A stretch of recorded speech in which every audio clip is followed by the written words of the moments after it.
사도행전 10장 1절부터 48절까지의 말씀을 제가 봉독하겠습니다. 가이사랴에 고넬료라 하는 사람이 있으니 이달리아 부대라 하는 군대의 백부장이라. 그가 경건하여 온 집안과 더불어 하나님을 경외하며 백성을 많이 구제하고 하나님께 항상 기도하더니 하루는 제9시쯤 되어 환상 중에 밝히 보매 하나님의 사자가 들어와 이르되 고넬료야 하니 고넬료가 주목하여 보고 두려워 이르되 주여 무슨 일이니까? 천사가 이르되 내 기도와 구제가 하나님 앞에 상달되어 기억하신 바 되었으니 내가 지금 사람들을 욥바로 보내어 베드로라 하는 시몬을 청하라. 그는 무두장이 시몬의 집에 유숙하니 그 집은 해변에 있다 하더라.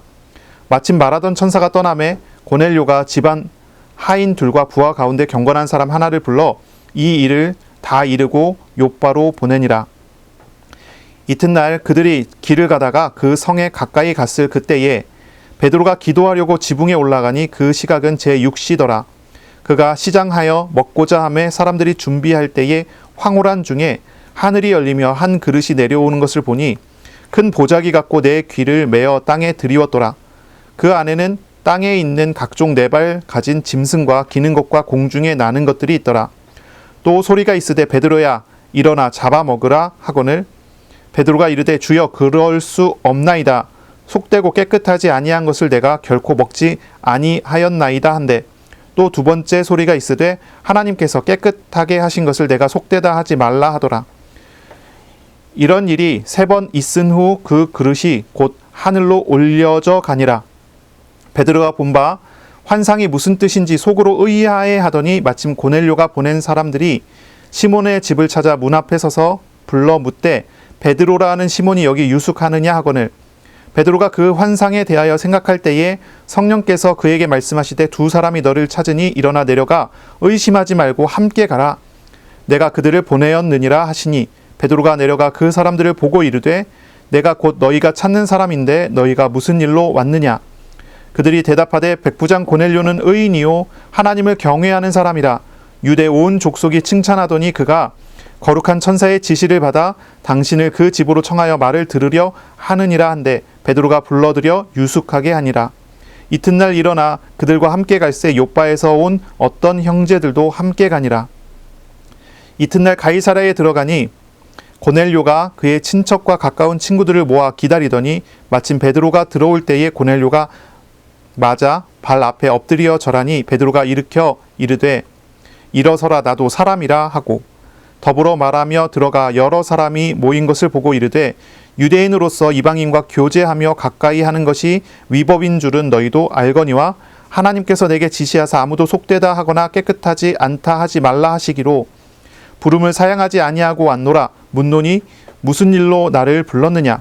고넬료가 이르되 내가 나흘 전 이맘때까지 내 집에서 제9시 기도를 하는데 갑자기 한 사람이 빛난 옷을 입고 내 앞에 서서 말하되 고넬료야 하나님이 내 기도를 들으시고 내 구제를 기억하셨으니 사람을 욥바에 보내어 베드로라 하는 시몬을 청하라.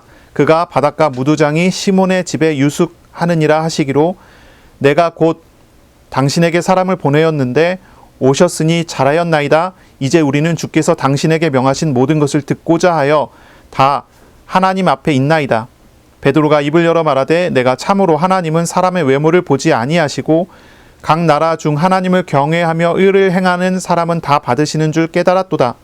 만유의 주 되신 예수 그리스도로 말미암아 화평의 복음을 전하사 이스라엘 자손들에게 보내신 말씀 곧 요한이 그 세례를 반포한 후에 갈릴리에서 시작하여 온 유대에 두루 전파된 그것을 너희도 알거니와 하나님이 나사렛 예수에게 성령과 능력을 기름 붓듯 부하셨으며 그가 두루 다니시며 선한 일을 행하시고 마귀에게 눌린 모든 사람을 고치셨으니 이는 하나님이 함께 하셨음이라. 우리는 유대인의 땅과 예루살렘에서 그가 행하신 모든 일의 증인이라. 그를 그들이 나무에 달아 죽였으나 하나님이 사흘 만에 다시 살리사 나타나시되 모든 백성에게 하신 것이 아니요 오직 미리 택하신 증인 곧 죽은 자 가운데서 부활하신 후 그를 모시고 음식을 먹은 우리에게 하신 것이라. 우리에게 명하사 백성에게 전도하되 하나님이 살아있는 자와 죽은 자의 재판장으로 정하신 자가 곧 이 사람인 것을 증언하게 하셨고 그에 대하여 모든 선지자도 증언하되 그를 믿는 사람들이 다 그의 이름을 힘입어 죄 사함을 받는다 하였느니라. 베드로가 이 말을 할 때에 성령이 말씀 듣는 모든 사람에게 내려오시니 베드로와 함께 온 할례 받은 신자들이 이방인들에게도 성령 부어 주심으로 말미암아 놀라니 이는 방언을 말하며 하나님을 높임을 들음이러라. 이에 베드로가 이르되 이 사람들이 우리와 같이 성령을 받았으니 누가 능히 물로 세례 베품을 금하리요 하고 명하여 예수 그리스도의 이름으로 세례를 베풀라 하니라. 그들이 베드로에게 며칠 더 머물기를 청하니라. 아멘. 오늘은 사도행전 10장 1절부터 48절입니다. 하나님의 뜻을 따르라 라는 제목으로 우리가 함께 하나님의 말씀을 나누겠습니다. 하나님의 뜻을 따르라 라는 제목입니다. 하나님은 유대인의 하나님인가요? 이스라엘의 하나님인가요? 성경을 우리가 읽어보면 하나님은 세상을 창조하신 창조자 하나님이시고요. 세상을 다스리시고 섭리하시는 섭리자 하나님이시죠. 하나님은 유대인의 하나님이거나 이스라엘의 하나님이라고 하기에는 하나님은 너무 크시지요. 그런데 구약 성경을 보면 하나님은 이스라엘의 하나님으로 우리에게 나타나셨어요. 이스라엘의 하나님으로 소개가 되고 이스라엘의 하나님으로서 사역을 하셨죠. 하나님께서 이스라엘의 하나님이 되신 것은 온 세계를 향한 첫 걸음으로서 이스라엘을 선택하셨기 때문인 거예요. 온 세계가 타락했을 때 모든 민족을 구원하시기 위해서 가장 먼저 한 민족을 택하시고 그들에게 복을 주셔서 그 이웃들과 모두가 다 하나님이 누구신 줄을 알게 함으로 모든 민족에게 복을 증거하는, 복이 되게 하는 그런 축복을 위해서 이스라엘을 먼저 구원하시고 세우시고 인도하신 것이죠. 이스라엘이 부름받은 그 자체가 모든 민족을 위한 첫 걸음이라고 하는 것이 하나님께서 아브라함을 처음 부르셨을 때 주셨던 말씀 안에 다 담겨져 있어요. 그런데 이 시간이 지나면서 이스라엘이 타락하고 이스라엘이 율법과 율법주의에 사로잡히면서 무너지기 시작하고 하나님과의 인격적인 관계를 잃어버리고 종교적인 의식만 남아있는 그런 상태가 되다 보니까 이스라엘이 이상한 생각과 이상한 착각에 사로잡히기 시작을 한 것입니다. 그것이 뭐냐면 선민의식이라고 하는 거예요. 선민의식, 선민사상, 선민의식 이런 거예요. 그건 뭐냐면 하나님의 백성은 이스라엘이고 다른 민족들은 하나님의 백성이 아니라는 거예요. 자신들은 하나님의 복을 받은 사람이고 이방인들은 하나님의 저주를 받아야 되는 사람이라는 거예요. 그래서 자신들만은 하나님의 창조물이니까 사람이고 이방인들은 사람이 아니라 개나 돼지나 다름없는 짐승이라고 생각을 하는 겁니다. 자신들은 거룩한 율법을 받아서 율법을 지키는 거룩한 백성들이고 저들은 거룩하지 않은 사람들이라는 거예요. 부정한 사람과 같이 있으면 같이 부정해진다라고 생각하는 그러한 모양과 그런 모습을, 그런 태도를 취하는 거예요. 그래서 우리는 거룩하니까 우리의 거룩함을 지키기 위해서 그들을 멀리하고 우리는 선민이고 하나님의 백성이니까 저 개 돼지들과는 다른 존재라고 생각을 하는 것입니다. 그래서 하나님은 사실은 온 세계를 위해서 이스라엘을 부르셨는데 이스라엘은 자신들만의 왕국을 세워놓고 자신들만을 위한 하나님으로 만들어버리는 그런 모습을 취하는 거죠. 그런 태도를 취하는 거죠. 자, 예수님께서 오셔서 사역을 하시고 십자가에 죽으시고 부활하신 다음에 승천하실 때 예수님께서는 약속하시고 말씀하셨어요. 오직 성령이 너희에게 임하시면 너희가 권능을 받고 예루살렘과 온 유대와 사마리아와 땅끝까지 이르러 내 증인이 되리라. 예수님께서 이 땅에서 하신 모든 사역과 모든 사역의 마무리 속에서 예수님께서는 제자들에게 이 예루살렘에서 시작된 이 복음의 사역이 유대 땅과 사마리아를 거쳐 땅끝까지 이방인에게 전파되리라라는 말씀을 주신 거예요. 초대교회는 예루살렘에서 시작돼서 땅끝으로 나아가야만 하는 그러한 사명을 받았어요. 이것은 하나님께서 원래 가지고 계셨던 원래의 계획된 일의 진행입니다. 복음은 유대인에게서 시작됐지만 이것은 이방인에게 전달되어야 하는 거예요. 그런데 이 걸림돌이 있죠. 방금 이야기했던 바로 그 선민의식이라고 하는 그런 걸림돌이 있습니다. 선민의식은 자신들만이 하나님의 율법을 따르는 구별된 백성이라는 그런 생각 속에서 이방인들은 율법도 없고 우상물 따르는 개, 돼지에 불과하다는 생각을 하는 거예요. 그래서 그들에게 복음을 증거하려고 하지도 않고 그들에게 생명의 복음이 전파되도록 하지 않으려고 하는 그런 생각을 하는 거예요. 만약에 그들에게 복음이 증거되려고 한다면 어떻게 생각하냐면 이방인이 완전히 개종해서 유대인처럼 할례를 받는 개종되어지면은 받아들일만 하지만 그렇지 않다면 받아들일 수 없다는 그런 생각을 하고 있는 거죠. 유대인 크리스찬조차, 유대인 기독교인들조차 그런 선민의식과 율법주의에 의해서 이방인들을 접촉하거나 그 집에 들어가는 것을 아주 꺼렸어요. 예수님께서 공생의 사역을 하실 때도 예수님께서 이방인들을 접촉하고 그들을 복음을 전하고 증거했었던 일들을 사도들이 봤었지만 그러나 여전히 꺼려하는 모습이 오늘 나오는 이 본문에도 보여지는 거죠. 초대교회는 이방인을 전도하려는 생각을 하지 않고 있었어요. 그래서 하나님께서 이방인 전도와 이방인 선교를 위해서 준비하신 전환점이 하나 나오는데 그것이 오늘 읽은 이 사도행전 10장의 내용입니다. 굉장히 중요한 그 사도행전의 흐름 속에서 중요한 한 장면인 것이죠. 유대인에게만 복음이 증거되어지고 있었던 그런 상황 속에서 하나님께서 특별히 이방인 유력한 한 사람을 선택해서 그들에게 복음이 증거되게 하고 그들이 성령을 받게 하고 그들이 초대교회의 지도자 중에 한 명인 베드로로 말미암아 세례를 받게 하는 바로 그러한 사건을 여기에서 딱 일으키는 거예요. 하나님께서는 이 베드로를 이방인 사역의 첫 시작을 베드로를 통해서 세워가시고 만들어 가시는 그 일이 여기 나타나는 거죠. 그런데 이 베드로조차도 사실은 선입견에 사로잡혀 있는 그런 사람이라는 거죠. 그래서 하나님께서 이 베드로의 선입견을 고치기 위해서 어떤 일을 하시냐면 베드로가 아주 배가 고플 때 베드로에게 음식을 내려주는 환상을 보여주시는 겁니다. 음식을 내려주는 환상이에요. 그런데 그 음식들은 부정한 음식이라는 거예요. 음식의 규례를 지키고 음식을 먹어야 되는데 그 규례를 지킬 수 없는 그런 상황 속에서 그냥 내려주시고 먹어라. 하나님께서 먹으라고 했어요. 하나님께서 부정하지 않다고 했어요. 깨끗하다고 했어요. 먹어라. 그런데 베드로가 뭐라고 합니까? 내가 지금까지 음식에 대해서 부정한 행동을 한 번도 한 적이 없었는데 먹으라고 하는데 나 이거 못 먹겠습니다. 그렇게 얘기를 해요. 하나님께서 깨끗하다고 한 것을 너가 속되다 하느냐? 먹어라. 베드로가 못 먹겠다고 3번을 거절을 합니다. 그리고 난 다음에 이 환상이 끝나죠. 이런 경험을 시키는 거예요. 그때 이 베드로가 굉장히 의아한 생각을 합니다. 이게 도대체 무슨 일이지?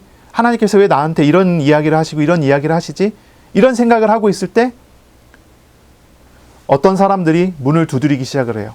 고넬료라고 하는 이방인에게 보냄을 받은 사람들이 베드로를 청하여 오게 하라. 이런 말을 들었던 이 사람들이 와서 문을 두드립니다. 베드로는 그때 기도하기 위해서 옥상에 올라가 있었거든요. 여기서 옥상이라고 하는데 이제 옥상이라고 하면 우리의 옥상 개념하고 조금 다를 수 있어요. 어떤 옥상에 올라갔어요. 옥상에 올라가고 있기 때문에 문을 두드리는 사람은 알 수가 없잖아요. 의아하게 생각하고 도대체 이 일이 도대체 뭔지에 대한 고민을 하고 있는데 성령께서 베드로에게 이야기하세요. 너를 찾아온 사람이 있으니 내려가라. 만나라. 가라고 합니다. 가라고 해요. 20절에 얘기합니다. 일어나 내려가 의심하지 말고 함께 가라. 의심하지 말고 함께 가라. 이렇게 얘기를 해요. 여기에서 이제 의심하지 말라라고 하는 이제 단어 이런 말을 썼는데 이건 이제 주저하지 말고라고 해석이 가능하고요. 또 다른 성경에서는 이 똑같은 단어가 어떻게 번역이 되냐면 구별하지 말고라고 하는 단어로도 번역이 가능한 이 단어예요. 그러니까 우리 성경에서는 의심하지 말고지만 이거는 이제 해석의 범위를 보면 주저하지도 말고 의심하지도 말고 또는 구별하지 말고 이방인이 와서 찾는데 구별하여 우리는 당신과 다르니 당신과 함께 갈 수 없습니다. 이렇게 하지 말라는 거예요. 구별하지도 말라. 그리고 함께 가라. 그때 이제 베드로가 좀 알아차린 것 같아요. 아, 하나님께서 이 음식을 내려주고 하나님 깨끗하다고 한 거를 속되지 말라고 하신 말씀이 이방인들이 부르는 그 부름을 거절하지 말고 따라가라고 하는 것이구나. 하나님께서 그들을 불러서 세우니 하나님께 순종하라고 하는 것이구나. 이제 이렇게 이해를 하는 거죠. 이렇게 이제 받아들이는 거죠. 그래서 이제 따라가서 이제 고넬료라고 하는 이 유력한 사람의 집에 가는 것이죠. 가서 거기서 이 고넬료를 만나요. 그리고 거기에서 이제 복음을 증거하게 되는데 거기에 성령께서 내려오시는 일이 벌어졌고, 유대인에게 임하신 성령이 내려오는 그 오순절 사건 그대로 이방인에게도 동일한 성령이 내려오시고 그들이 방언을 하고 하나님을 높이는 일을 하는 것을 본 것입니다. 그제서야 베드로가 깨달은 거죠. 알게 된 거죠. 하나님이 주신 메시지가 무엇인지, 그리고 그들에게 세례를 베풀어요. 바로 이 사건 때문에 베드로가 이제 사도행전 15장에 가면 예루살렘의 교회 회의에 이제 청하여져 가서 거기에 서게 되죠. 거기에서 이제 이 베드로에게 사람들이 추궁을 합니다. 막 추궁을 해요. 아니, 왜 이방인들에게 세례를 베풀었냐? 할례 받지 못한 사람들에게 왜 세례를 베풀었냐? 이 얘기를 듣고 베드로가 자기에게 일어났었던 이 일들을 쭉 이야기라고 설명을 하죠. 그때 돼서야 예루살렘의 교회 지도자들과 성도들이 함께 하나님을 찬양하고 이방인에게 복음이 증거되는 것에 대한 이방인 선교와 전도에 대한 모든 막힌 걸림돌들이 다 없어져 버리는, 문을 열게 되는 일들이 거기서 이제 나타나게 되는 거예요. 이제 이런 과정입니다. 할례 받지 못한 사람에게 세례를 베푼 일은 굉장한, 초대교회에서 논란이 됐어요. 이게 굉장한 걸림돌이었다는 거예요. 이방인과 유대인의 구별이라고 하는 것들이. 그런데 하나님께서 이 사건을 통해서 바꿔버리는 어떤 그런 일이 나타난 거죠. 하나님께서 깨끗하다고 하는데 그들의 전통과 문화와 그들의 상식 속에서는 그게 깨끗하지 않아요. 먹어야 될까요? 말아야 될까요? 이런 것이 이제 단순히 음식의 규례의 이야기를 하나님께서 그거에 대해서만 이야기하시는 것이 아니고요. 이거는 굉장히 넓은 이야기죠. 이거를 베드로가 이방인 선교로 받아들인 것처럼 우리도 사실 어떤 면에서는 우리에게 있는 어떤 걸림돌들이 있지 않는가 생각을 해봐야 돼요. 하나님께서는 옳다라고 하는데 나는 옳지 않게 받아들이는 어떤 것들이에요. 하나님께서는 괜찮다라고 하는데 나는 괜찮지 않은 걸로 계속 받아들이는 어떤 것들이에요. 가장 성공적인 삶은 하나님의 목적을 알고 하나님의 뜻을 알고 하나님의 마음을 알고 그것을 따라가는 삶이 성공적인 삶이에요. 그것이 잘 사는 삶이에요. 돈이 많아야 잘 사는 게 아니고, 그렇죠? 가족이 화목하게 어떻게 서로에게 악감정이 없이 살아가는 게 잘 사는 게 아니고, 하나님의 목적과 뜻과 하나님의 마음을 따라가는 삶이 잘 사는 거예요. 그 안에는 영원한 하나님의 나라가 있고 영원한 하나님의 나라의 비밀과 축복이 담겨져 있어요. 세상에 있는 있다가 없어지는 어떤 것들이 아니라 영원한 행복과 평안이라는 것이 그 안에 담겨져 있어요. 하나님의 뜻이 무엇이고 하나님의 마음이 어디에 있는지를 찾아가는 것, 그리고 그것 발견했을 때 나의 생각과 나의 기준과 나의 주장들을 다 내려놓을 수 있는 것, 이것이 잘 사는 길이고 잘 사는 방법이에요. 베드로 가지고 있는 기준을 우리 주님께서 내려놓기 원하셔서 설득하시는 과정들이 나오죠. 하나님께서 우리에게 말씀으로 우리의 마음을 두드리시고 우리의 생각을 두드리세요. 하나님께서 예배를 통해서, 성경을 통해서, 이 성경을 강론하는 설교를 통해서 우리에게 말씀하세요. 사실 우리는 말씀을 들을 때 우리의 기준을 가지고 그걸 자꾸 판단하려고 하거든요. 근데 그것이 내려놔줘야 돼요. 우리에게 있는 걸림돌들은 무엇입니까? 세상 속에서 훈련되고 세상 속에서 배워온 세상적인 선입견들이에요. 하나님이 아닌 선택의 기준들이에요. 그것이 걸림돌입니다. 그것들은 사실은 하나님을 대체하는 것이고 우상들입니다. 다른 것은 안 그런데 어떤 일에 있어서만큼은 귀를 닫고 마음을 닫고 그렇게 사는 사람들이 있어요. 이게 어떤 상처된 부분에 있어서, 그리고 자기가 중요하다고 생각되는 어떤 우상된 부분에 있어서만큼은 귀를 닫아버려요. 마음을 닫아버려요. 하나님께서 말씀하셔도 안 들으려고 해요. 귀를 막고 못 알아듣고 알아듣지 않으려 하는 것입니다. 오늘 본문의 베드로도 3번을 권유하시는 주님의 음성을 듣고 3번의 거절 다음에야 하나님의 목적과 하나님의 뜻의 반대자로 자기가 서 있다는 것을 발견해요. 이것이 우리의 거울입니다. 나의 목적, 나의 선입견이 하나님의 목적의 걸림돌이 될 수 있음을 깨닫고 발견해야 됩니다. 하나님께서는 지금도 일하시면서 우리의 삶에 말씀하시고 하나님의 계획과 목적을 가르쳐 주십니다. 우리가 진짜로 배워야 할 것은 하나님의 마음이고요. 하나님의 생각입니다. 하나님의 뜻입니다. 그 앞에 그것을 따라가기 위하여 나 자신을 내려놓는 어떤 그러한 방식입니다. 베드로는 처음에 자기 것을 주장했지만 주님의 설득에 의해서 하나님 앞에 자기의 것을 다 내려놓고 주님을 따라가는 어떤 그런 태도와 모습을 보여줘요. 우리 이런 부분들을 배워가야 하는 거죠. 자, 본문을 조금씩 읽어가기를 원합니다. 이 베드로가 어디에 머물고 있냐면 무두장이 시몬의 집에 머물고 있습니다. 이제 9장 43절에 제일 마지막에 지난주 읽었던 제일 마지막 절이죠. 베드로가 요바에 여러 날 있어 시몬이라 하는 무두장이의 집에 머무니라 그랬어요. 무두장이라 하는 것은 가죽을 다루는 사람을 무두장이라고 하죠. 가죽을 다루는 사람입니다. 가죽을 다루는 사람은 필수적으로 동물의 시체를 손으로 대게 돼 있습니다. 유대인 입장에서는 굉장히 꺼려하는 직업이고요.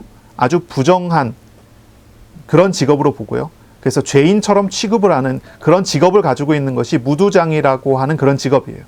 그래서 보통 무두장이는요, 자신이 속해져 있는 마을에 살지를 못하고요. 마을에서 한참을 격리돼서 사람을 접하지 않는 곳에 살아야 되는 것이 이 무두장이의 직업의 어떤 그런 어떤 그런 모습인 거죠. 그래서 직업적으로 죄된 직업이 여러 가지가 있다고 하면 그 중에 하나가 무두장이라고 유대교에서는 그렇게 이제 생각을 하는 거예요. 그래서 기록을 보니까 이래요. 무두장이가 자신의 직업을 속이고 어떤 여자와 약혼을 했다. 그러면 이 사람이 무두장이라는 사실을 알게 된 그 순간 약혼을 무효 선언을 할 수 있을 정도의 직업이에요. 얼마나 멸시받는지 이제 그런 직업인 거죠. 그런데 베드로가 그 집에서 여러 날을 같이 있었어요. 바리새인들이나 아니면 다른 유대인들 같은 경우는 무두장이를 아주 멀리하겠지만 베드로는 그렇지 않았어요. 이 무두장이의 집에 들어가 그들과 여러 날 있고 그의 친구가 되어줬죠.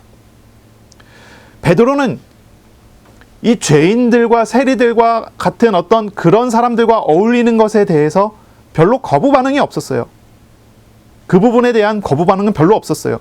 왜냐하면 예수님께서 죄인과 세리의 친구가 되어주시는 것들을 늘 보았고, 더구나 자신과 함께 사도된 자들 중에 그런 사람들도 있었잖아요. 그래서 유대인 중에 죄인, 유대인 중에 직업적인 어떤 이런 문제가 있는 사람들, 멸시받는 사람들을 멸시하지는 않고 오히려 그들의 친구가 되어주고 그들에게 복음의 증인이 되어주는 그런 사람이 됐던 거죠. 아주 이런 것은 중요한 태도죠. 누가 죄인과 세리의 친구가 되어줄 수 있습니까? 어떤 사람이 죄인과 세리의 친구가 되겠어요? 어떤 사람이 연약한 사람들, 죄인 또는 귀신 들린 사람이나 무당 같은 사람, 해를 끼친 것 같은 사람의 친구가 될까요? 부정탄다고 하고 나쁜 영향이 올까봐 두려워하지 않습니까? 아주 영적으로 아주 약한 사람들은 귀신 들린 무당 만나고 오면 막 시달리기도 하잖아요. 그렇게 귀신에게 시달리는 사람을 만나고 오면 엄청 같이 시달리기도 한단 말이에요. 근데 그런 사람들의 친구가 어떻게 되어줄 수 있어요?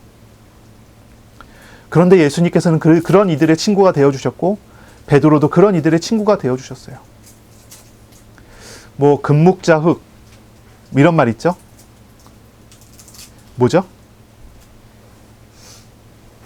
이제 물든다는 얘기죠. 물든다는 얘기예요. 좋은 친구를 사귀어라. 이런 얘기죠.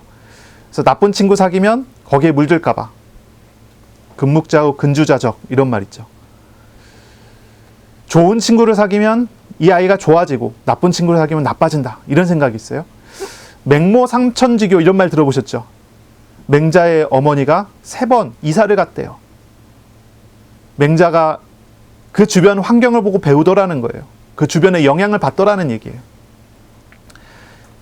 부모들이 자식들이 좋은 학군의 학교를 다니길 원해요.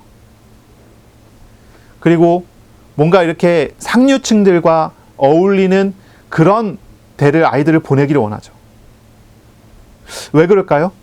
그런 영향을 받고 그런 좋은 영향을 받아서 이 아이가 또 그렇게 자라나기를 바라는 그런 마음이겠죠. 실제로 학력이 달라지잖아요. 공부하는 어떤 성적이 달라지잖아요. 분당 쪽에 있는 학교를 다니는 아이들은요, 취미가 책 읽기로 변해가요.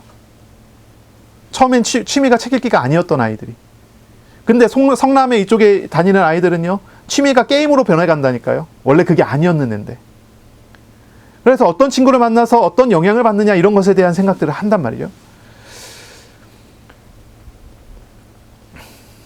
성경에서도 또 율법에서도 누구와 어울리고 누구와 어울리지 말아야 된다는 메시지들이 있잖아요. 우리가 이런 것들을 한번 생각해 볼 필요가 있는 거예요. 예수님께서 왜 죄인과 세리의 친구가 되어주셨고, 왜 제자들은 또 죄인과 세리와 병자들을 찾아다니면서 그들의 친구가 되어주었을까요? 그것은 우리와 함께 하시는 분이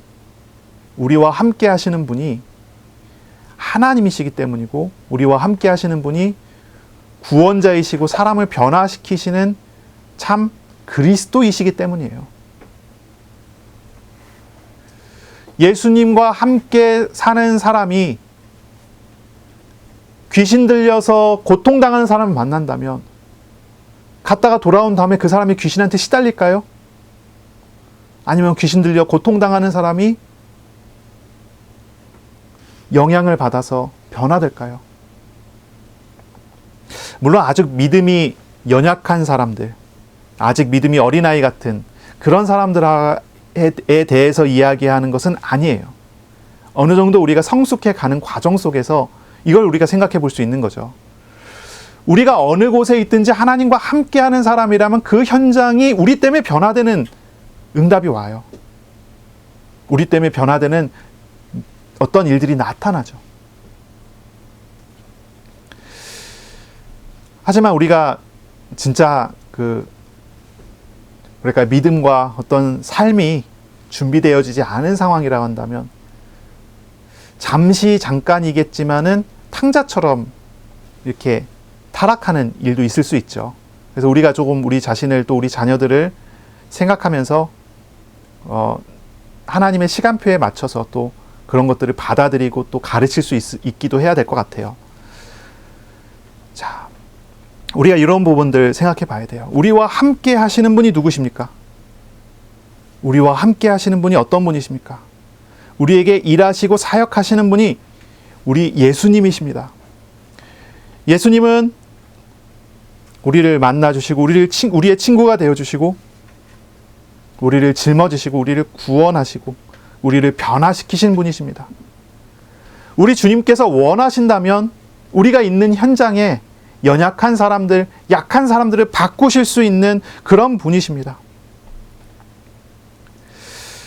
한번 질문해 봤으면 좋겠어요. 누가 이런 약한 사람들의 친구가 되어줄 수 있습니까? 예수님을 믿는 사람, 예수님 만난 사람은 이런 이들의 친구가 되어줄 수 있어요.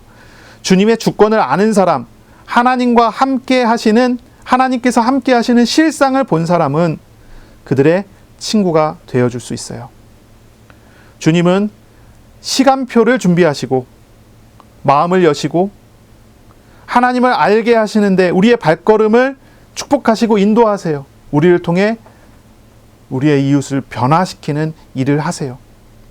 실상은 우리는 다른 사람을 도울 힘도 없고, 다른 사람을 변화시킬 능력도 없고, 우리 자신은 다른 사람을 만나면 우리가 영향받지 다른 사람에게 영향 어떻게 주겠습니까? 그런 힘과 능력 가진 거 아무것도 없지만, 우리와 함께 하시는 하나님께서 우리를 인도하셔서 만나게 하시는 시간표에는 하나님께서 우리를 통해 그들에게 영향을 주고자 하는 하나님의 일들이 진행이 되는 겁니다. 그러므로 우리는 주님의 인도하심을 따라가고 주님과 함께하는 삶을 살아가는 그런 훈련들, 그런 과정들을 걸어가야 되는 거죠.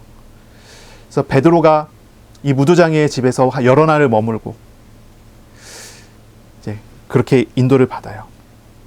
그런데 이제 베드로가 이방인인 고넬료를 만나는 건 또 다른 문제예요.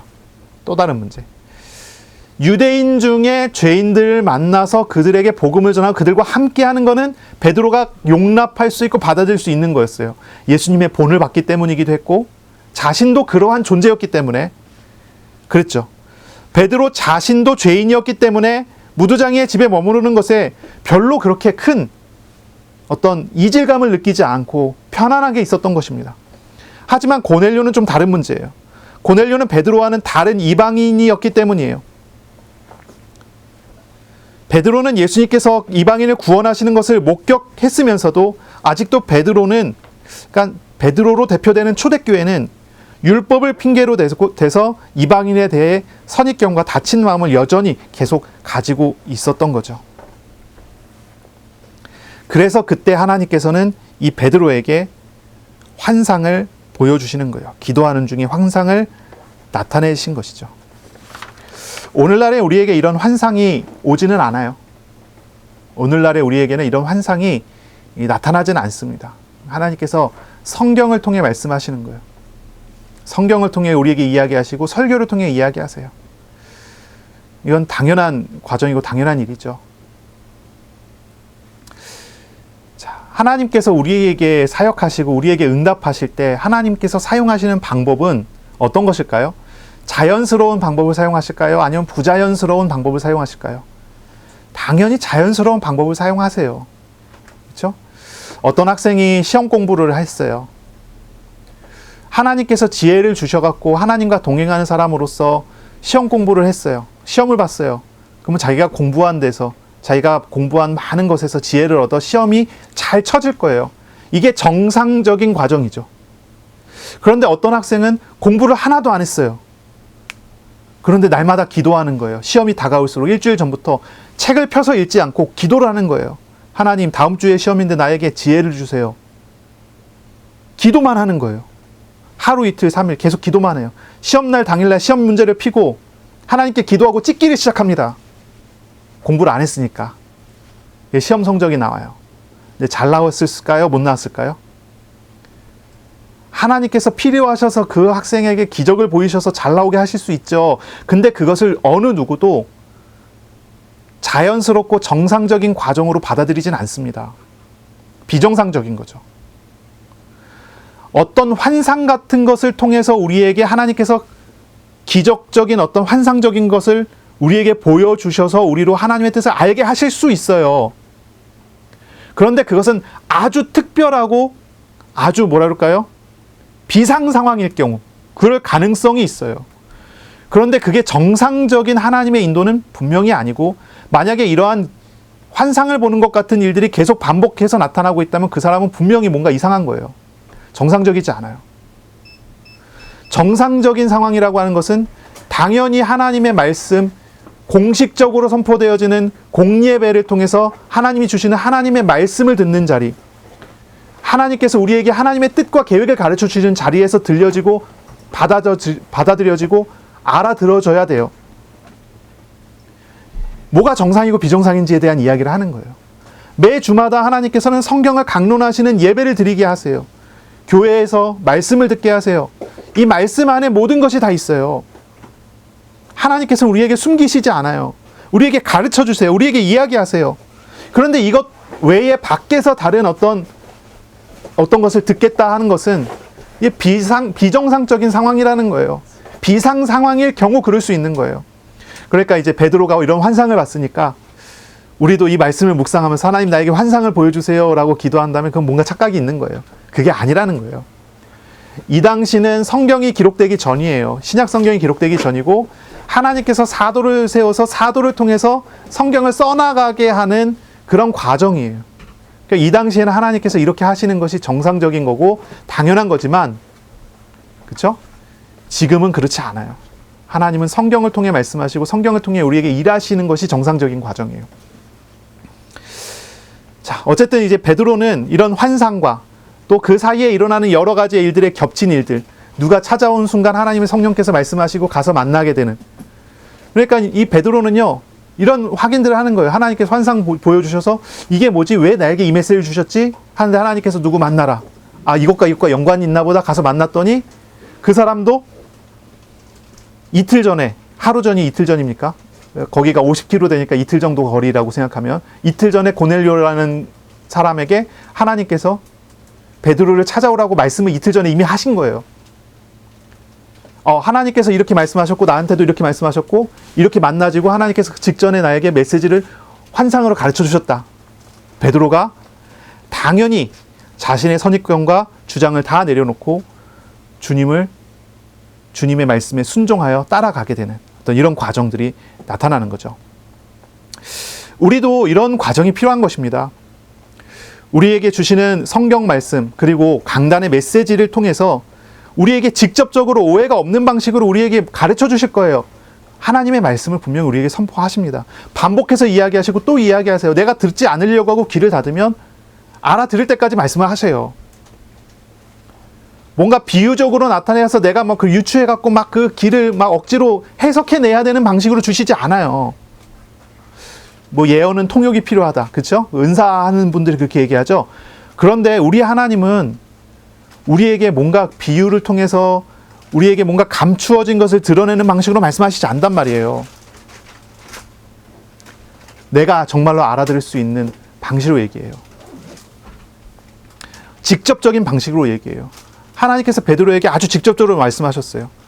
하나님이 깨끗하다 하는 것을 내가 속되다 하느냐, 3번이나 반복해서 이야기를 하셨어요. 알아들으라는 얘기, 아주 직접적인 이야기예요. 우리가 말씀을 들을 때 하나님 우리에게 말씀을 계속 주세요. 우리는 말씀을 들을 때 우리의 생각과 우리의 마음을 내려놔야 돼요. 이게 우리에게 있어서 우리가 하나님의 인도를 받는 과정이 돼요. 하나님께서 우리에게 하나님의 생각과 하나님의 뜻을 가르쳐 주실 때 우리는 우리의 생각에 맞춰서 그것을 해석하고 그것을 받아들이는 것이 아니라 그 말씀 앞에서 나의 것을 내려놓는 과정이 필요해요. 하나님과 하나님의 뜻을 알게 될 때 나의 것을 내려놓게 해달라고 기도하세요. 그래, 여기 이제 전제되는 것은 이거죠. 정말로 하나님과 하나님의 뜻을 확실하게 알 때까지 구해야 돼요. 그것이 알려졌을 때, 알게 됐을 때, 깨닫게 됐을 때 내려놓는 거예요. 그리고 그때 이후로는 하나님의 뜻에 순종하여 하나님을 따라가요. 하나님 앞에 자신을 내려놓고 말씀을 따라가요. 베드로가 알아요. 베드로가 사도고, 그렇죠? 예루살렘 지도자 중에 한 명이지만 이방인의 집에 들어가서 그들과 함께하고 그들의 집에 들어가서 그들과 함께 일을 한다면 분명히 자신은 탄핵될 거라는 거 알아요. 베드로가. 실제로 탄핵됐어요. 왜 이방인의 집에 들어갔냐? 율법을 어겼다. 하지만 베드로가 하나님의 뜻이라는 걸 알게 된 그 순간 다 내려놓고 가는 거예요. 순종하며 가는 것입니다. 그리고 그 현장에서는 뭘 경험하죠? 하나님의 준비하신 것을 경험하는 거예요. 하나님의 인도하심을 따라 하나님의 준비하신 걸 경험해요. 자, 이제 고넬료라는 사람이 나옵니다. 이 고넬료는 어디에 있는 사람이냐면 가이사라에 있는 사람이에요. 가이사라의 고넬료는 유대에 주둔하는 예비 보병대 중에 하나에 소속된 로마 군대 백부장, 이렇게 돼 있어요. 로마 군대 백부장이에요. 근데 이 사람은 어떻게 평가를 받냐면 경건한 사람으로 평가를 받아요. 10장 2절입니다. 그가 경건하여 온 지방과 더불어 하나님을 경외하며 백성을 많이 구제하고 하나님께 항상 기도하더니, 이렇게 나오죠. 이 사람은 경건하고 구제하는 사람이고 기도의 사람이에요. 4절에 보니까 기도와 구제가 하나님께 인정받은 사람이에요. 22절에 보니까 이 사람은 의인이고 하나님을 경외하는 사람이고 유대인으로부터도 칭찬 듣는 사람이에요. 그리고 이 사람은 하나님 말씀 듣기를 아주 좋아하는 사람이에요. 그런데 이 사람은 할례를 받지 않았어요. 이게 아주 독특한 위치입니다. 할례를 받지 않았어요. 당시의 이방인들 중에, 특히 이방인 군인들 중에 이런 사람들이 좀 있었다고 그래요. 거의 유대교의 요구사항에 다 만족시키는 이방인 개종자들인데 할례는 받지 않았다. 그거죠. 할례를 받으면 유대인이 되는 거예요. 근데 이 사람들은 로마 군인이어야 되기 때문에 할례는 받지 않는. 당시에 이제 로마 군인들 같은 경우 종교적인 욕구 때문에 미트라교 이런 교가 있어요. 그리고 유대교 이런 교회에 입교한 사람들이 있었다고 하는 기록이 있대요. 제가 직접 확인해 본 건 아니고요.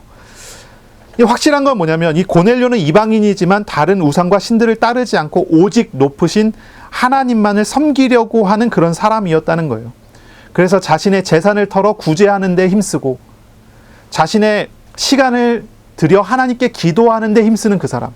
그러니까 자신의 소유도 자신의 시간도 다 하나님께, 그리고 온 가족이 함께 하나님을 섬기려고 하는 그런 사람이었다는 거죠.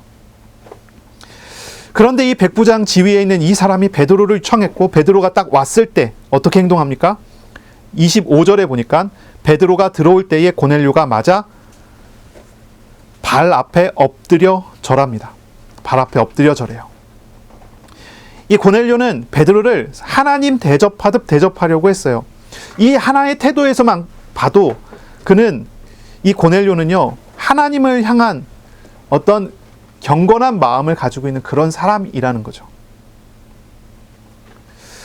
하나님께서 준비하신 사람은 이런 사람이에요. 이런 사람이 하나님이 준비하신 사람이죠. 이렇게 준비된 사람이 있어요. 우리가 하나님 앞에, 말씀 앞에 순종하고 내 것을 내려놓고 주님 따라가잖아요. 그러면 그 현장에서 하나님은 말씀하신 대로 준비된 것을 우리에게 경험하게 하시고 알게 하시고 누리게 하세요. 그게 어느 분야든지 어느 일이든지 상관이 없어요. 하나님이 준비하신 것을, 예비하신 것을 그때에 맞춰서 하나님께서 만들어 가시는 거예요. 하나님께서 갑자기 경제가 준비되어 갖고 그것을 채우시는 경험 하게 되죠. 하나님께서 갑자기 사람을 준비해서 그 사람을 통해서 부족함을 채워 가시는 하나님의 일도 그 속에서 경험하게 하시죠. 우리가 하나님께 순종해 나갈 때 우리는 하나님의 준비를 봅니다. 그리고 하나님의 응답을 받습니다.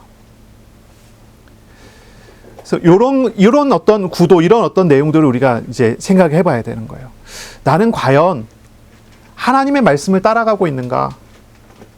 정말로 내가 하나님의 말씀을 따라가고 있는 게 맞다면 나의 삶의 자리에서는 말씀이 성취되어지는, 말씀을 통해 하나님께서 준비하신 것들을 경험하게 하실 거란 말이에요.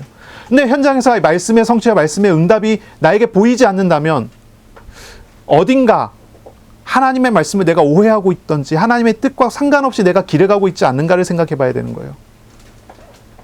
물론 이게 이제 뭔가 신비한 어떤 경험 같은 것들이 계속 이어지는 그런 방식에서의 성취, 그것보다 훨씬 넓은 개념으로 우리 생각해 봐야 되죠.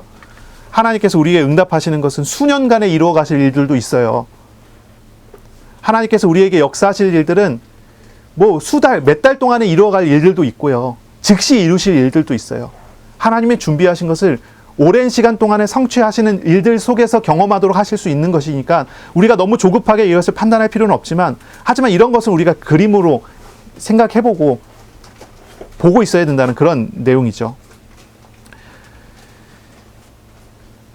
자, 베드로는 이야기합니다. 일어나라, 나도 사람이다. 이렇게 얘기합니다. 이것은 오직 경배받으실 분은 오직 주님 한 분밖에 없음을 고백하는 그런 고백으로 베드로가 하는 말이죠. 나도 사람이다. 나는 하나님이 아니다라는 그런 이야기를 하는 거예요. 그리고 베드로가 그 집에 딱 들어가서 봤더니 많은 사람이 모여 있었어요. 고넬료의 가족들이 있고요. 고넬료의 친척들이 다 모여 있었어요. 수많은 이방인들 사이에 베드로가 홀로 서 있게 된 거예요. 베드로와 함께 요빠에서 출발한 이방인들 10명이 같이 있었죠. 근데 이제 베드로가 이제 설교자로서 그 앞에 서야 되니까 이제 그런 상황인 거예요.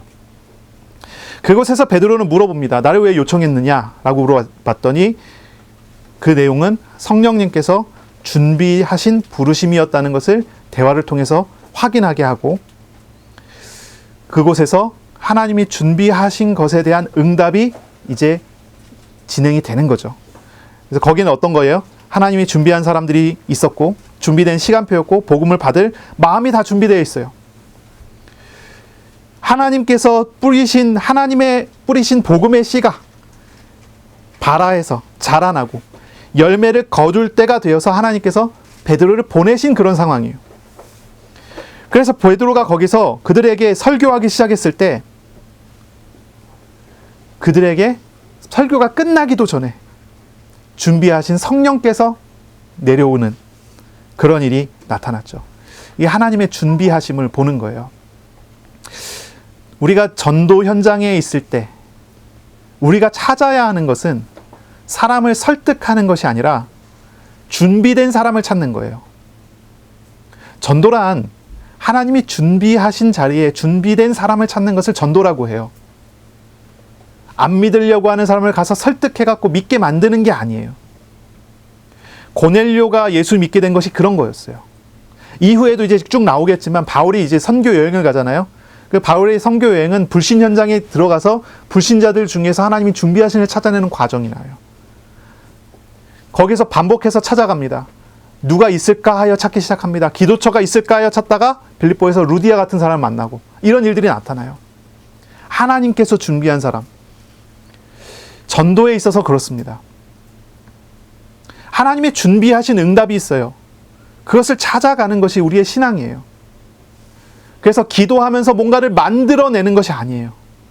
상황을 바꿔가기 위해서 기도하면서 뭔가를 자꾸 이렇게 터치하는 게 아니에요.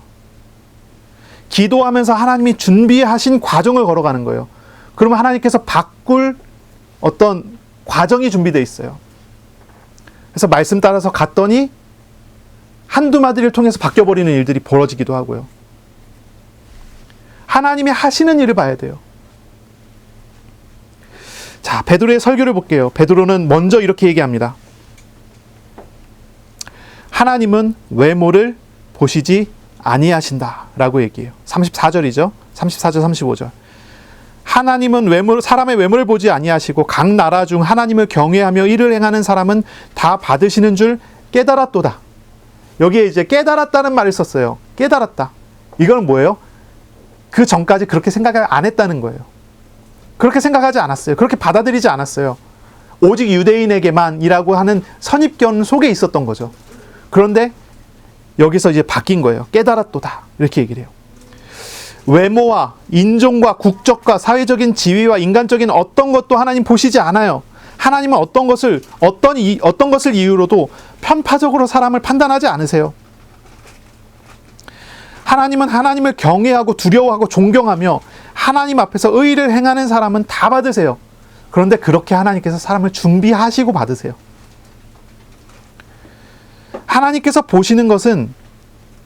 하나님께서 보시는 것은 다른 게 아니에요.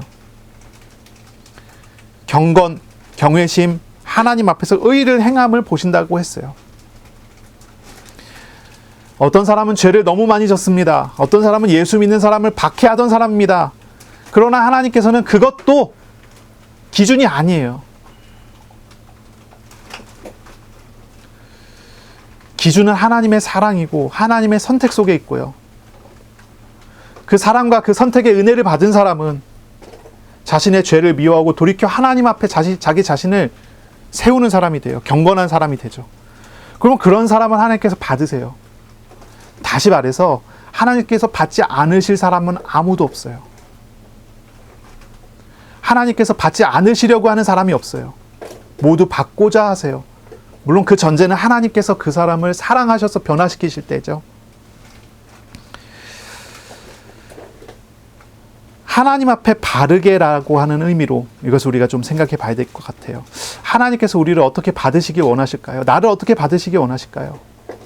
나에게 있어서 나의 부족함을 보고 하나님께서 받지 않을 것이다 이렇게 생각하실까요? 그렇지 않아요. 어떤 사람은 그래요. 내가 기도도 하나 하지 않고 내가 하나님 생각 한번 하지도 않고 내가 성경을 읽은 게 벌써 몇 달 됐고 몇 년 됐고 내가 전도에 대해서는 생각도 안 하고 있고 내가 예배도 제대로 드리지도 못하고 내가 기도도 제대로 못하는데 하나님께서 나를 위해서 일하실까? 그럼 어떻게 하지 하나님 일하실까요? 예배 가고 기도하고 새벽 기도부터 하고 헌금 생활 제대로 하고 막 전도하기 위해서 애쓰고 그러면 하나님께서 기뻐서 그 사람을 사용하시고 그 사람에게 은혜 베푸실까요? 그런 게 아니란 말이에요. 하나님은 외모를 보시지 않는다는 말을 우리가 잘 이해해야 돼요. 그런 게 아니에요. 하나님이 사랑하여 찾아온 사람, 하나님의 자녀가 된 사람에게 하나님 다른 것을 기준으로 삼아 잣대를 삼아 보지 않아요. 우리가 잘 아는 탕자의 비유 있죠.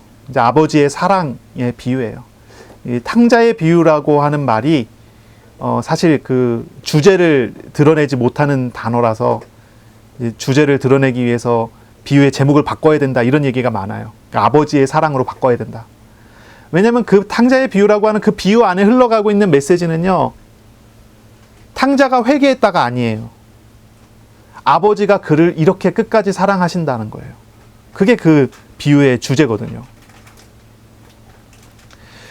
우리를 향하신 하나님의 마음, 우리를 구원하시고자 하는 하나님의 마음, 그리고 구원한 하나님의 자녀들을 향하신 하나님의 마음은 어떻습니까?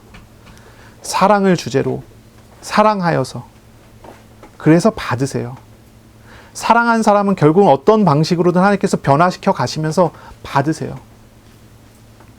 이 말을 잘 이해해야 돼요. 34절 35절 다시 볼까요? 내가 참으로 하나님은 사람의 외모를 보시지 않고 각 나라 중 하나님을 경외하며 의를 행하는 사람은 다 받으시는 줄 깨달았도다. 그런데 하나님을 경외하는 사람은 세상에 아무도 없어요. 의를 행하는 사람이 세상에 아무도 없어요. 근데 하나님을 경외하도록 만드시고 의를 행하도록 만드시는 하나님이 계시기 때문에 우리가 다 구원을 받고 은혜를 받고 하나님 자녀로서의 삶을 살게 되죠. 바로 그 뒤에 이어서 예수님에 대해서 이야기합니다. 우리를 의롭게 만드신 분, 우리가 하나님을 경외하도록 우리를 그렇게 변화시키시는 분이 누구신지에 대한 이 설교의 내용이 쭉 이어집니다. 예수님에 대해서 이야기합니다. 예수님에 대해서 가르칩니다. 만유의 주 되신 예수 그리스도로 말미암아 화평의 복음을 전하사 이스라엘 자손에게 보내신 말씀 하면서 이제 쭉 나옵니다. 이제 여기 보면요, 세례 요한의 세례 이후부터 시작이 나죠. 38절에 보니까 하나님이 나사렛 예수에게 성령과 능력을 기름 붓듯 하셨음에, 성령과 능력을 기름 붓듯 하셨다. 이제 이거는 이사야서 61장 말씀이에요. 하나님의 성령이 내리시면, 오시면 어떤 일이 벌어지죠? 가난한 자들에게 아름다운 소식을, 갇힌 자들에게 노임을, 그렇죠? 포로된 자에게 자유를 선포하는 일. 예수께서 오셔서 하신 일이 그런 일이에요. 하나님을 경외하지 않고 하나님을 경외할 수도 없는 사람, 의롭지 않은 그 사람에게 찾아오셔서 은혜 베풀어 주셔서 구원하셔요.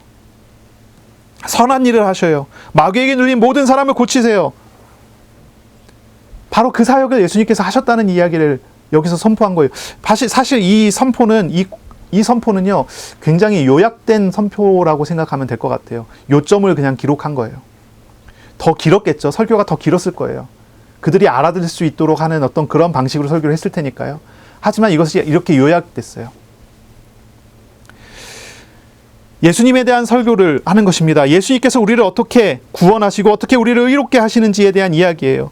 예수님의 사역은 가난한 자들에게 향했다고 하는 메시지를 주고요.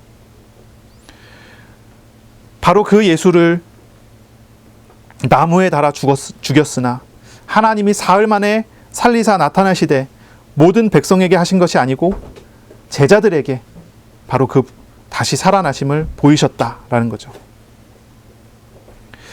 그리고 이 42절에 우리에게 명하사 백성에게 전도하되 하나님이 살아있는 자와 죽은 자의 재판장으로 정하신 자가 곧 이 사람인 것을 증언하게 하셨고 그에 대하여 모든 선지자도 증언하되 그를 믿는 사람들이 다 그의 이름을 힘입어 죄 사함을 받는다 하였느니라. 다시 말하면 의로움을 얻는다 하였느니라.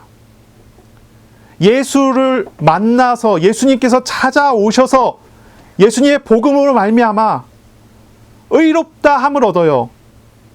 의롭게 돼요. 그 사람을 하나님께서 받으세요.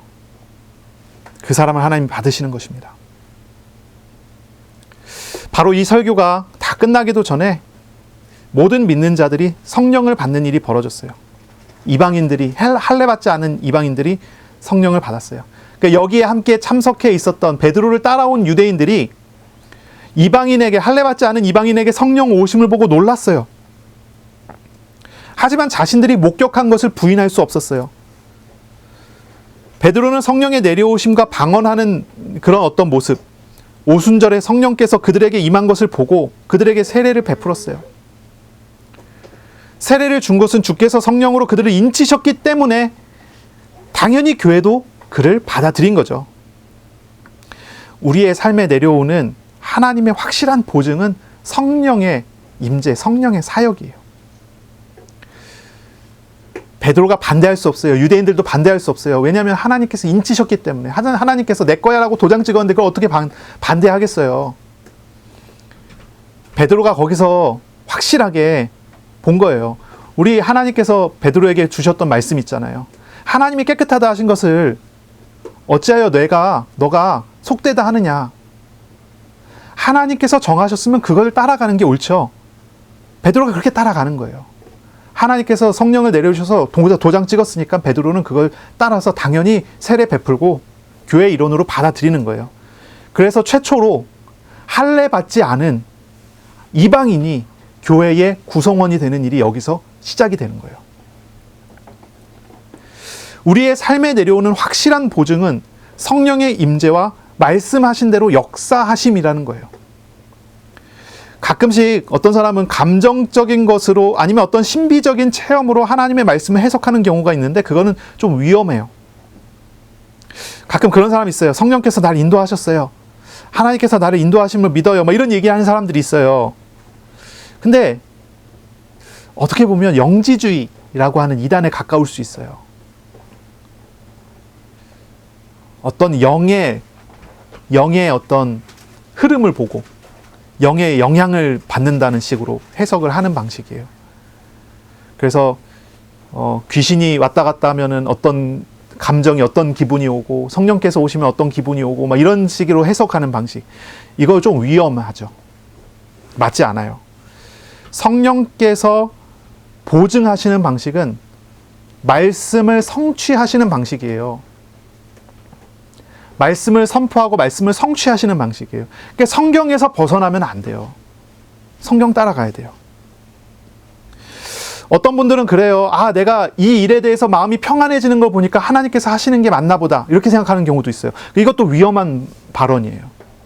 왜냐하면 잘 생각해 보세요. 성령께서 우리에게 내려오시면 우리가 평안해질까요? 두려워질까요? 성령께서 우리에게 내려오시면 대부분은 불안해져야 돼요. 두려워져야 돼요. 고넬료에게 성령께서 천사를 보내셔서 고넬료에게 하나님께서 나타나시니까 고넬료가 어떻게 했어요? 두려워서 그 앞에 엎드려갖고 하나님 앞에 물어보잖아요. 이게 정상적인 반응이에요. 어쩌면 이게 가장 정상적인 반응이에요. 지난주에 우리 하준이, 우리 큰아들이 저길 갔어요. 국토순례를 간다고 가갖고 이제 열심히 걷다가 왔는데 하준이가 갈 때 이제 차에서 저한테 그런 얘기를 해요. 아빠 이상하게 무서워. 무슨 일이 일어날 것 같아. 이런 얘기를 하는 거예요. 우리 하준 무슨 일이 일어났니? 무슨 일이 일어났어요? 일어났다는데 막 무섭다는 거예요. 그래서 제가 뭐라고 했냐면 아니 당연하다고, 무서워야 된다고. 안 무서우면 그게 이상한 거라고. 연약한 우리들은 무서워야 되고 당연히 무서워야 되고 그래서 하나님을 의지하면서 하나님만 바라보면서 우리의 길을 가야 되는 거예요. 그게 정상적인 과정이죠. 두려움 중에 하나님이 주시는 평안함을 누리는 거. 그게 사실은 성령 인도받는 사람이 얻는 감정 아닐까요? 그런데 그냥 평안하다. 어떤 면에서는요. 내가 어떤 것을 의지할 만한 구석이 생겨서 그게 평안한 거예요. 그 성령의 인도가 아니라 우상을 의지한 것일 수 있어요. 어쩌면 그게 훨씬 더 많을 거예요. 신앙 감정론이라는 책이 있어요. 조나단 에드워즈라고 하는 이제 목사님이 썼어요. 신앙 감정론. 아주 두꺼운 책이에요. 아주 두꺼운 책인데 그 책 어려워요. 어려워서 이 책을 요약해 갖고 간단하게 만들어 놓은 책도 있어요. 영적 감정을 분별하라. 이런 책도 있어요. 쬐끄만 책인데 그 책에서 이 조나단 에드워즈라는 목사님이 뭘 얘기하냐면 이런 얘기를 해요. 우리의 판단과 우리의 생각과 우리의 감정을, 나의 생각을 믿지 말란 말이에요. 그것은 하나님이 아니에요. 우리의 것은 너무나 약해서 쉽게 속아버리고 쉽게 넘어질 수 있어요. 우리의 것을 의지하지 말래요. 감정, 뭔가 막 감정적인 어떤 게 막 올라오면 하나님이 은혜 주셨다 그러는데 가만히 차분히 그걸 파고 들어가 보면 그건 하나님이 주신 게 아니라 그 사람의 감정이 그냥 폭발한 걸 뿐이라는 거죠. 성령께서 하신 일이라고 얘기하지 말래요. 우리의 것은 너무나 쉽게 흔들리고 너무나 쉽게 영향을 받아서 그렇게 드러날 수 있다는 거예요. 그러므로 하나님의 은혜를 간구해야 돼요. 하나님의 은혜를 구해야 돼요. 하지만 또 단서를 달아요. 하지만 모든 감정을 다 무시하지는 말래요. 왜냐하면 진짜로 하나님께서 주시는 감정이 있기도 하대요. 모든 감정을 두고서 하나님께서 주셨다라고 하지도 말고 그렇다고 다 무시하지도 마라. 이게 뭐 하라는 겁니까? 하나님의 은혜를 간구하고 겸손히 하나님 앞에 서라는 얘기죠. 그러니까 그 얘기를 아주 두꺼운 책으로 써낸 그런 책이에요. 우리는 우리의 감정과 우리의 삶을 사용하시는 하나님을 또 우리가 알아가야 되겠죠. 우리의 신앙의 기준을 무엇을 삼아야 됩니까? 우리의 감정이나 우리의 이성적인 판단과 생각을 우리의 기준으로 삼아서는 안 돼요. 하나님의 말씀을 따라가야 돼요. 성령께서 비추어 주시는 빛 아래서 우리가 읽는 성경, 그리고 우리에게 선포되는 말씀을 우리가 따라가야 돼요. 성경은 하나님의 말씀이에요. 성령의 감동으로 우리에게 주어진 것입니다. 성경은 하나님의 자기 계시예요. 하나님은 말씀하시고 그 말씀을 우리의 삶에 성취하시며 하나님은 우리에게 알려주세요. 하나님은 어떤 분이신지 우리에게 계시해 주세요. 그러므로 말씀을 따라가는 우리의 삶을 살아가야 돼요. 하나님은 말씀 성취와 기도의 응답으로 우리가 하나님의 뜻을 확신하기까지 우리에게 확실히 하나님의 뜻을 가르쳐 주시고 알려주시고 응답하시고 역사하시는 분이십니다. 그러므로 이번 한 주간 정말로 하나님의 뜻이 무엇인지를 찾아가세요. 제목이 뭐라고 그랬죠? 하나님의 뜻을 따르라라는 제목을 우리가 가졌어요. 하나님의 뜻을 따르라. 여기에 부제목을 붙여야 되겠죠. 어떻게 붙이면 될까요? 내 것은 좀 내려놓고, 이렇게 좀 붙이면 될 것 같아요. 내 것은 좀 내려놓고 하나님의 뜻을 따라가라. 하나님과 동행하는 사람, 하나님의 은혜 속에 서는 사람은 변화가 분명히 일어납니다. 베드로의 생각의 변화를 보세요. 성령님께서 충만하게 그에게 임재하셔요. 그리고 하나님 말씀을 통해서 그의 생각과 마음이 변화가 돼요. 그래서 자기 것은 다 내려놓고 오직 하나님을 의지하며 하나님을 따라가는 사람으로 변화가 돼요. 이번 주간 자신을 내려놓고 하나님의 뜻을 찾고 구하시길 바랍니다. 하나님의 말씀을 묵상하면서 말씀하시는 하나님과 교제하면서 주님과 함께하는 은혜를 누리세요. 하나님의 준비하신 것을 날마다 누리고 성령님의 충만히 임재하심을 경험하는, 그래서 주님의 마음과 생각을 닮아가는 그런 주간이 되시기를 바랍니다. 기도하겠습니다. 하나님 아버지 감사합니다. 오늘 우리에게 말씀하시고 또 말씀하신 대로 동행하실 것이니 감사합니다. 주님의 말씀을 통해 하나님의 생각과 하나님의 마음을 알아가기를 원합니다. 주님의 뜻이 무엇인지를 깨닫게 하실 때 우리 자신의 생각과 마음은 다 내려놓고 주님께 순종하기를 원합니다. 주님이 예비하시고 준비하신 우리의 삶의 응답들을 알아가는 주간 될 수 있도록 복을 내려 주옵소서. 감사하며 예수님의 이름으로 기도합니다. 아멘. 우리 구주 예수 그리스도의 은혜와 하나님의 사랑하심과 성령의 교통하심이 이제로 영원까지 항상 함께 있을지어다. 아멘.